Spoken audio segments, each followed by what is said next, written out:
మరియ తల్లి చేసినటువంటి ఈ యొక్క పాత్రను, ఆమె నిర్వహించినటువంటి మధ్యవర్తిత్వాన్ని, ఆమె చూపించినటువంటి ఈ సహాయాన్ని మనం అందరము ధ్యానించాలి.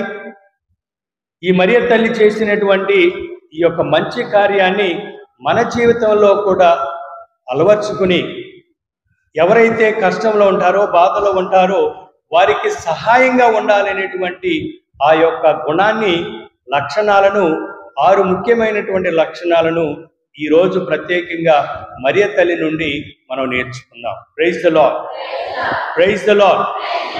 మొట్టమొదటిది, ప్రియమైనటువంటి సహోదరి సహోదరులారా, మరియ తల్లిలో మనం నేర్చుకోవలసినటువంటి ముఖ్యమైనటువంటి లక్షణం, పెండ్లి విందులో సమస్యను మొట్టమొదటిగా గుర్తు పెట్టుకున్నది, గుర్తెరిగినది మరియ తల్లి. మరి అటువంటి తెలుసుకున్నటువంటి మరియ తల్లి అక్కడితో ఆగిపోలేదు.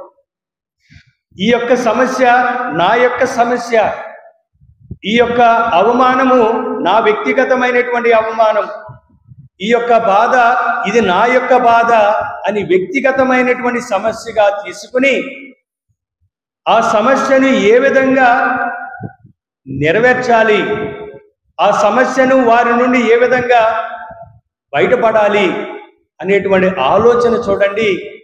దానికి అనుగుణంగా మరియ తల్లి వేసినటువంటి అడుగులను మనం గుర్తు చేసుకోవాలి.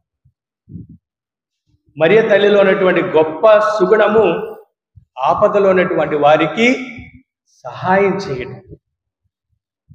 సహాయం చేయడానికి ఆమె ఎంత దూరమన్నా వెళ్తుంది.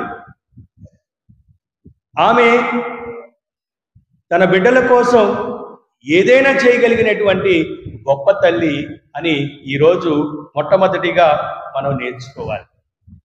She own it. ఆ యొక్క సమస్య, ఆ యొక్క బాధ, ఏ ప్రాబ్లం అయినా this is my own problem. ఎంతమందికి ఇటువంటి ఆలోచన ఉంటుందండి? ఒక కుటుంబంలో బాధలో, కష్టాల్లో, ఆర్థిక పరమైనటువంటి ఇబ్బందులు ఉన్నప్పుడు ఎవరు బాధపడతారు? కుటుంబంలో ఉన్నటువంటి యజమానులు, కుటుంబ సభ్యులు మాత్రమే. ఇరుగు పొరుగు వారు, అక్క చెల్లెళ్ళు, బంధుమిత్రులు వారు బాధపడతారండి.